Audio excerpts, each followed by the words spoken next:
আসসালামু আলাইকুম রহমতুল্লাহি ওবরকাতুহ। সম্মানিত দর্শক, জুন মাসের 25 তারিখ বৃহস্পতিবার বিকেলবেলাতে আজকের এই ভিডিওটি করছি। আমি যখন এই ভিডিওটি করছি তখন বাংলাদেশের প্রধানমন্ত্রী চায়না সফরে আছেন। তার যে রাষ্ট্রীয় প্রোটোকল, সেই প্রোটোকল অনুযায়ী আজকে তিনি ব্যস্ত সময় কাটাচ্ছেন। গতকাল তিনি চীনে এসে পৌঁছেছেন, আর আগামীকাল আনুষ্ঠানিকভাবে চীনের সর্বময় ক্ষমতার অধিকারী মিস্টার শি জিনপিং, চীনের প্রেসিডেন্ট, তার সঙ্গে সাক্ষাৎ হবে। যে বিষয়গুলো আমরা শুনতে পাচ্ছি, চীন থেকে অনেকগুলো যুদ্ধবিমান কেনা হবে, চীনের সঙ্গে বাণিজ্য বৃদ্ধি হবে, চীনের জন্য বাংলাদেশে একটি আলাদা ইকোনমিক জোন প্রতিষ্ঠা করা হবে, চীন যাতে বাংলাদেশে বিনিয়োগ করতে পারে এজন্য ওয়ান স্টপ সার্ভিস বাংলাদেশ দেবে। এবং এই অর্থে বাংলাদেশ যে বোর্ড অফ ইনভেস্টমেন্ট যেটা রয়েছে, বিডা, তো সেই বিডা একটি ব্যবসায়িক সম্মেলন করেছে বেইজিংয়ে, সেখানে প্রধানমন্ত্রী বক্তব্য দিয়েছেন। এখন এই যে চীন সফর, সেই চীন সফরে আপনি আমি কতটা আশাবাদী হতে পারি, এর দ্বারা আসলে আমাদের কতটা লাভ হবে এবং আমাদের কী পরিমাণ ক্ষতির ঝুঁকি রয়েছে। যদি চীনে তার উপস্থিতি থেকে শুরু করে আজকের এই দিন পর্যন্ত, মানে আমার একটু ভুল হতে পারে এবং আমি চাই যে আমার প্রেডিকশন ভুল হোক, কিন্তু তারপরও বলছি, তিনি যেভাবে মালয়েশিয়াতে আদৃত হলেন, সমাদৃত হলেন, সম্মানিত হলেন এবং মালয়েশিয়ার প্রধানমন্ত্রীকে যেভাবে বিমোহিত করলেন, এটি যদি মালয়েশিয়ার অভিনয় না হয়, অথবা এই যে মালয়েশিয়া তার সঙ্গে যা কিছু করেছে এটা যদি চীনের পরামর্শে মালয়েশিয়া সে কাজটি না করে থাকে, তাহলে মালয়েশিয়ার পার্টি আপাতত স্থগিত রাখেন। দ্বিতীয় যে পার্টি, সেটা হলো মালয়েশিয়াতে আমরা যা কিছু দেখেছি, আমাদের একটা ধারণা ছিল যে ঠিক একইভাবে প্রধানমন্ত্রীকে চীন দেশে অভ্যর্থনা জানানো হবে এবং সে অভ্যর্থনা অবশ্যই রাজস্বিক হবে। কিন্তু আমার মাথায় ঢুকলো না যে উনি সরাসরি বেইজিংয়ে না গিয়ে কেন ডালিয়ানে গেলেন এবং এই যে ওয়ার্ল্ড ইকোনমিক ফোরামে যোগদান করার জন্য নিজেকে তিনি যেভাবে উপস্থাপন করলেন এবং ওখানে যারা যারা এসেছেন, যে সকল রাষ্ট্রপ্রধান, সরকার প্রধান, সার্বিক বিচারে বাংলাদেশের প্রধানমন্ত্রী কোনো অবস্থাতেই তাদের সঙ্গে এক মঞ্চে গিয়ে ওভাবে ঠিক অভ্যস্ত নই আমরা দেখতে।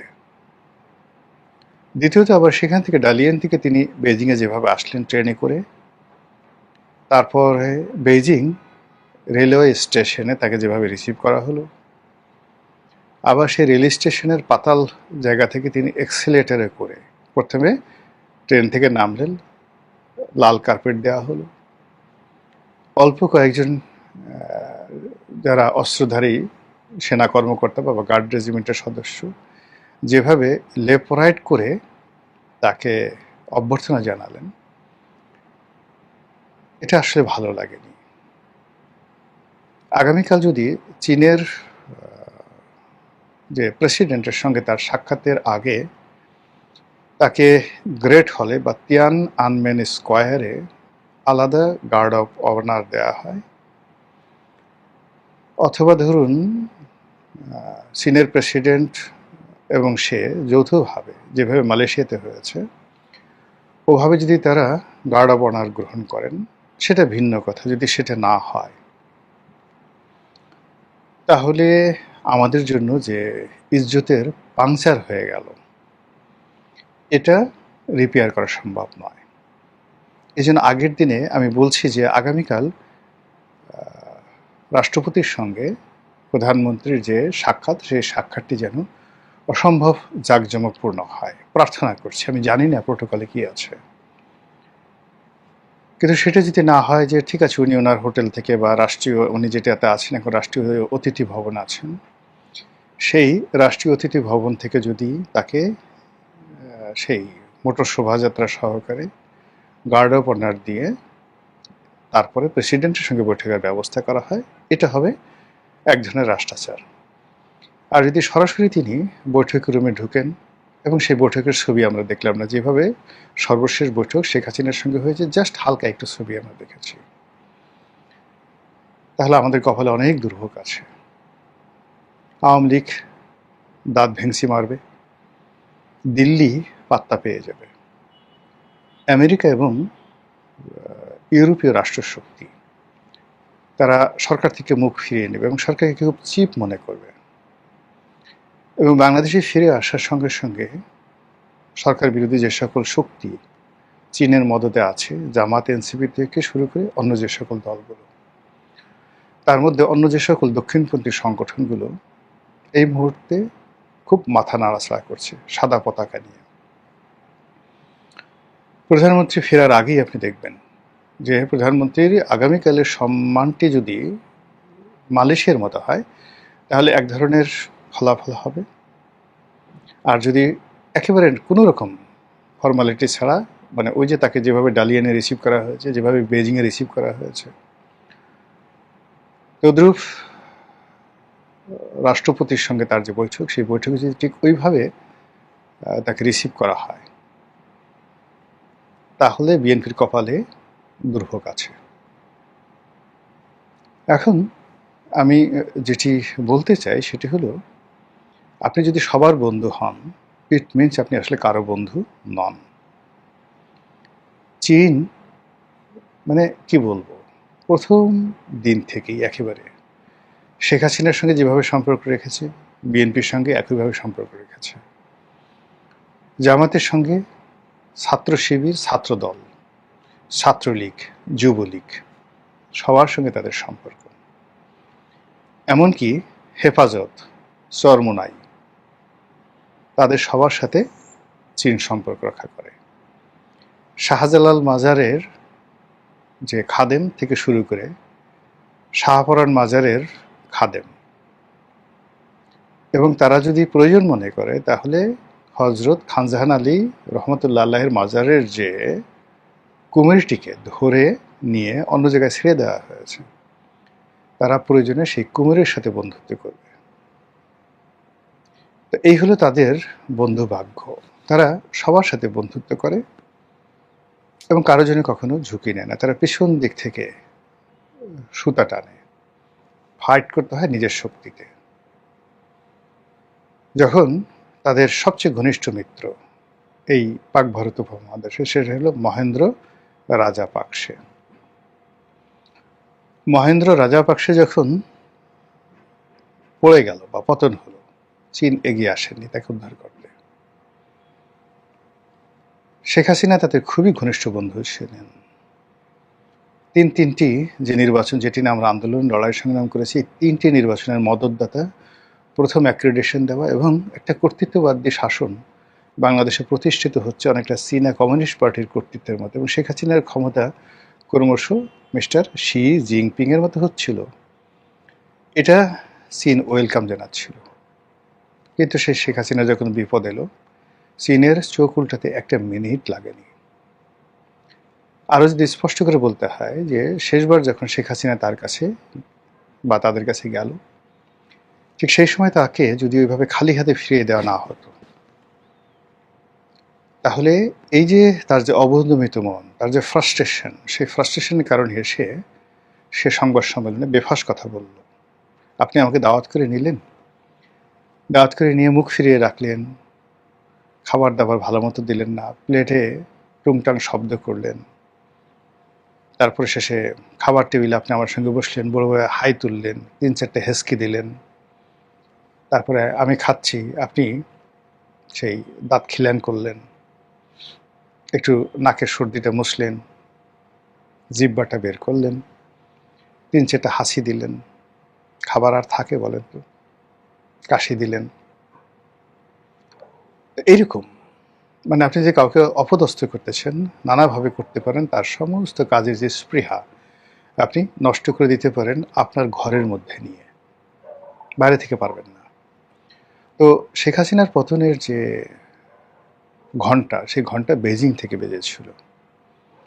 যে বেজিং 2014 সন থেকে শেখ হাসিনার সঙ্গে ছিল, এবং শেখ হাসিনা সত্যিকার অর্থে, আপনি ভারতকে বলছে সব কিছু দিয়েছে, কিন্তু আসলে সে চীনকে সব কিছু দিয়েছে।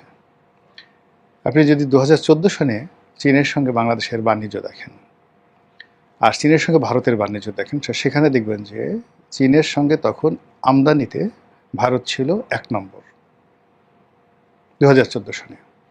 আর 10 বছরের ব্যবধানে ভারত থেকে আমরা যে আমদানি করি তার প্রায় 2.25 গুণ আমদানি আমরা করছি চীন থেকে।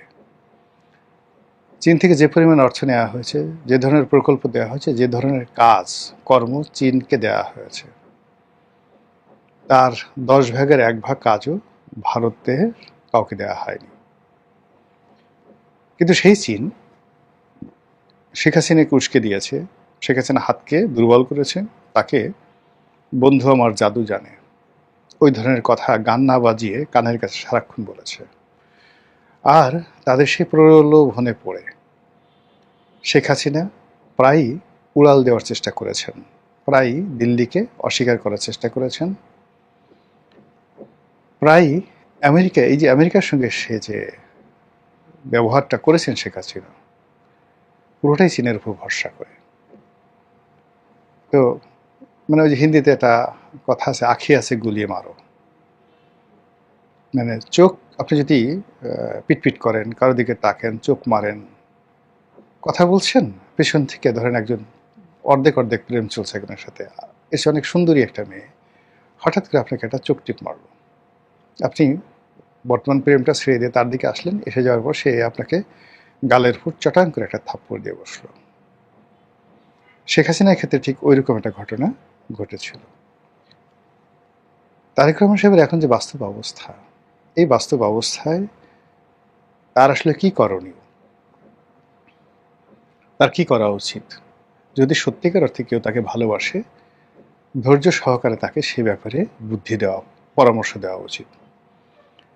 চীন যদি এখন তারেক রহমান সাহেবের উপর যে কোনো একটা বিষয় চাপিয়ে দেওয়ার চেষ্টা করে, এনিথিং লাইক যুদ্ধ বিমান কেন, লালমনিরহাটে সেই সামরিক যে এয়ারপোর্ট এটা তৈরি করো, উত্তরবঙ্গে হাসপাতাল করো, তিস্তা ব্যারেজের নিয়ে কথা বলো, বাংলাদেশে ভারতের জন্য নানা রকম প্রতিবন্ধকতা তৈরি করো, এটা জনাব তারেক রহমান সাহেব অ্যাফোর্ড করতে পারবেন না, আমরাও অ্যাফোর্ড করতে পারবো না। এবং এই যে ডালিয়ান থেকে নামার পর্যন্ত, আজকে এই সময়টা পর্যন্ত ইন্টারনেটে যারা একটু, যাকে বলা হয়, খেয়াল রাখেন, তারা 2 ধরনের মেসেজ খুব লেনদেন করছেন। এক নম্বর হলো প্রধানমন্ত্রী সেখানে গেছেন, উল্লেখযোগ্য, দেখার মতো, প্রেজেন্ট করার মতো কোনো ভালো ছবি আমরা পাচ্ছি না, যেটা মালয়েশিয়াতে আমরা পেয়েছিলাম। 2 নম্বর হলো যে তারেক রহমান সাহেবের অবর্তমানে বাংলাদেশে কি হচ্ছে, পার্লামেন্টে কি হচ্ছে, পার্লামেন্টের বাইরে কি হচ্ছে, শাহবাগে কি হচ্ছে, রাস্তাঘাটে কি হচ্ছে, পথে প্রান্তরে কি হচ্ছে। এর বাইরে যেটি হচ্ছে, মানে ওই যে সাদা পতাকাধারী, কলমে লেখা অসংখ্য মিছিল, গাড়ি এবং মোটরসাইকেলের যে বহরের যে দৌড়াদৌড়ি, এটি যেভাবে প্রদর্শিত হচ্ছে, তাতে করে মনে হয় কোনো একটা ডেঞ্জার মানে আহ্বান করা হচ্ছে, কোনো একটা বিপদের জন্য বাংলার জমিনকে উন্মুক্ত করে দেওয়া হচ্ছে, কোনো একটা বিপত্তির জন্য বোধহয় আমরা অপেক্ষা করছি। সেই অবস্থাতে চীনের যে মতিগতি, আর্ট অ্যান্ড অ্যাটিটিউড, এবং চীনের যে চিন্তা চেতনা, তাদের যে ভাবভঙ্গি towards the prime ministers of Bangladesh, এটা আপনাদের ভালো লাগতে পারে, কিন্তু এখন পর্যন্ত, কালকে বললাম যে কালকে যদি খুব ভালো কিছু ঘটে আলহামদুলিল্লাহ, কিন্তু আজকের দিন পর্যন্ত যা দেখছি, শিখছেন, যা বলছে, তাতে ভালো হওয়ার সম্ভাবনা কতটুকু একমাত্র আল্লাহ জানেন, আমি বলতে পারবো না। মহান আল্লাহ আমাদের সবাইকে হেদায়েত দান করুন, হেফাজত করুন। আসসালামু আলাইকুম রহমতুল্লাহি ওয়া বারাকাতুহু।